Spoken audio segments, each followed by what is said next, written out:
What is the percentage of hairs in the central and state legislatures as revealed by the ADR and NEW report?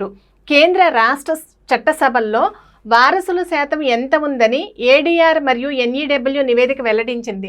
అసలు ADR మరియు NEW report అంటే ఏంటి అనేసి అంటే ADR అంటే association for democratic reforms, అదేవిధంగా NEW అంటే national election watch. ఈ రెండింటి నివేదిక ప్రకారం మన కేంద్ర రాష్ట్ర చట్టసభల్లో వారసులు ఎంతమంది ఉన్నారని అడుగుతున్నారు. ఎంతమంది ఉన్నారో చూద్దాం. ఆప్షన్స్ 20%, 21%, 25%, 28%. మొత్తం మనకి 21% వారసుల శాతం అడిగారు. ఇక్కడ వారసుల శాతం ఎంతమంది ఉన్నారు అనేసి అంటే 21% వారసుల శాతము కేంద్ర రాష్ట్ర చట్టసభల్లో ఉన్నారు. మన భారత రాజకీయాల్లో కుటుంబ వారసులదే కీలక పాత్ర ఉంటుంది అనేసని ఏడీఆర్ మరియు ఎన్ఈడబ్ల్యూ నివేదిక వెల్లడించింది.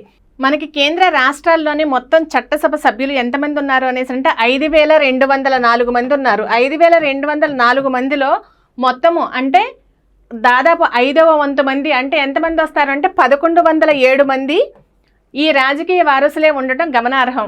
ఎవరు ఈ 1107 మంది ఉన్నారు అనేసనంటే ఈ రిపోర్టు ద్వారా మనకు తెలిసిందనమాట. ఏడీఆర్ మరియు ఎన్ఈడబ్ల్యూ నివేదిక ప్రకారం మొత్తం 1107 మంది రాజకీయ వారసులే ఉన్నారు.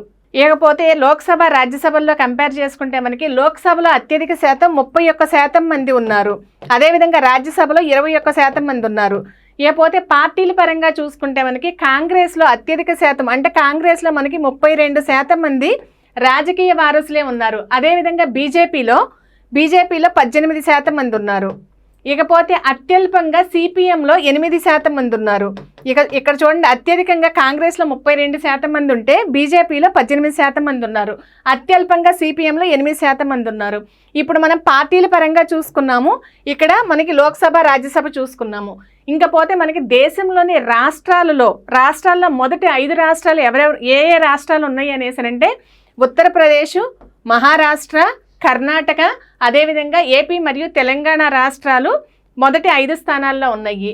దేశవ్యాప్తంగా వారసత్వ నేపథ్యంలో పురుషుల కంటే స్త్రీలే ముందంజలో ఉన్నారు.